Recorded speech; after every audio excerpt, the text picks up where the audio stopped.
Oke,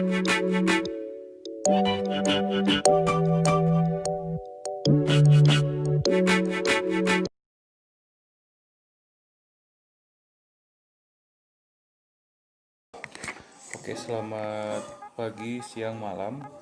Perkenalkan, nama saya Laurentius Parulian. Saya adalah mahasiswa dari Politeknik Manufaktur Ceper. Saya adalah mahasiswa dari Teknik Pengecoran Logam, jurusan Teknik Pengecoran Logam, semester 4. Pada video kali ini saya akan menjawab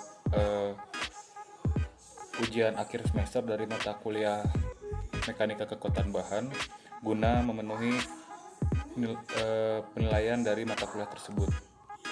Untuk pertanyaan yang pertama yaitu mengapa mempelajari materi mekanika kekuatan bahan. Yang pertama yaitu untuk dalam dunia pengecoran logam tentu kita harus bisa mengetahui di mana kekuatan dari suatu logam itu bisa bertahan. Jadi oleh karena itu kenapa saya harus mempelajari MKB itu sendiri? Gunanya adalah untuk kita bisa memahami kekuatan dari suatu bahan tersebut, dan itu penting untuk di dunia kerja nanti, di mana saat kita dalam suatu industri kita harus benar-benar paham atau mengerti dari kekuatan suatu bahan. Karena jika kita gagal dalam membuat suatu kekuatan dari bahan itu sendiri, maka akan mengakibatkan fatal yang bisa dibilang sedikit krusial, karena berhubungan dengan sesuatu yang bisa mendatangkan musibah juga jika suatu bahan tersebut tidak memenuhi kriterianya. Itu yang pertama. Kemudian tujuan dari MKB itu adalah mengontrol kekuatan dari bahan itu sendiri. Itu bisa kita amati dari dimensi bebannya, kemudian dimensi dan bahan yang harus kita ketahui terlebih dahulu. Dan dari MKB kita bisa menentukan beban maksimum dari suatu beban atau dari benda. Kemudian menentukan bahan yang sesuai atau cocok. Tidak mungkin jika kita membuat suatu bahan yang terlalu melebihi kriterianya, mungkin terlalu baik, itu dapat mengakibatkan cost yang terlalu tinggi. Sedangkan jika bahan jauh dari kriteria bisa juga mengakibatkan kecelakaan dari suatu pekerjaan.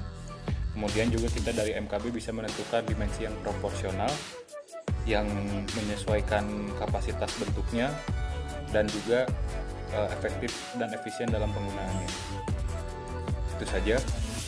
Kemudian ada soal berikutnya, itu nomor 2. Nanti foto akan ada di share untuk gambarnya dan ada videonya.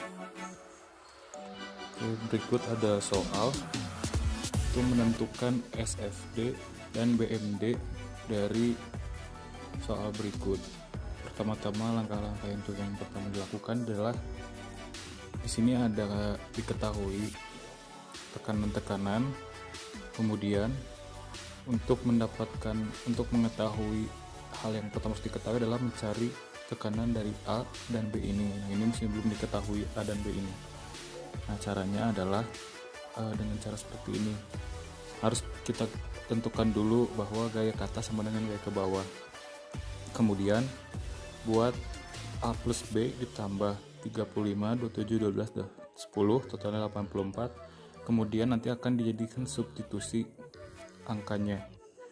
Nah, di sini saya udah ada angkanya dari BY itu didapat 37,13, kemudian disubstitusikan untuk mencari A-nya dan didapat 46,87 kN. Nah, setelah dari sini kita udah bisa langsung mencari perhitungan dari masing-masing gayanya. Nah, berikut adalah perhitungan. Yang pertama itu untuk mencari SFD.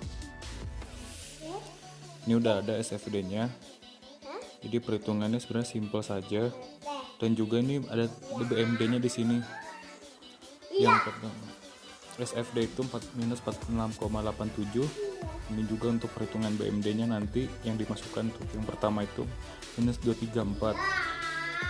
Nah, ini adalah range-nya dari 0. Nah, ini kan X itu maksudnya adalah bagian X yang dicari. Nah, ini X yang dicarinya di sini. Begitu. Dan setelah didapat, sebenarnya konsepnya sama semua. Jadi saya hanya menjelaskan yang pertama saja. Mungkin bisa di pause mungkin di videonya untuk dilihat baik-baik. Saya agak jauh biar mungkin nanti bisa di zoom atau di screenshot untuk cara perhitungannya. Untuk konsep perhitungannya semuanya sama. Hanya saja yang membedakan nanti adalah penambahan dari setiap penggunaan apa yang dicarinya. Misalkan seperti di yang kedua ini berbeda dengan yang di pertama. Di sini hanya 48,87 saja yang dimasukkan. Maksudnya 46,87.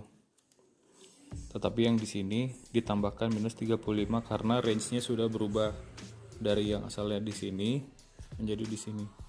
Jadi yang 35 dimasukkan perhitungannya.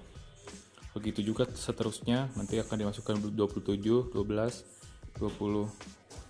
Nah, untuk pemberitahuan di sini 20 KN itu karena dia ada sudut sebesar 30 derajat, maka perhitungannya diubah dulu untuk mencari tekanannya berapa. Dari sini saya sudah menghitungnya, yaitu sin 30 dikali 20 KN, dan didapat sin 30 itu setengah kali 20 sama dengan 10 kN atau kilonewton. Oke, jadi baik-baik diperhatikan terlebih dahulu. Nah, setelah didapat angka-angka semuanya, hasilnya kita sudah dapat bisa menggambar dari diagram SFD. Saya sudah menggambar diagramnya. Nah, sini diagramnya saya sudah gambar dan sudah ditentukan. Ini range dari 46,87 sampai 37,13. Nah, untuk penggambarannya hanya mengikuti saja alurnya. Nah, di sini itu adalah V-nya dan di sini adalah milimeter.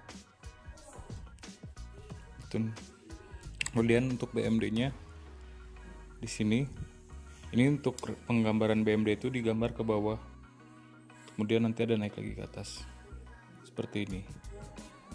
Nah, titik-titik ini adalah menggambarkan range angka yang ada di sini. Jadi di sini adalah 23,35,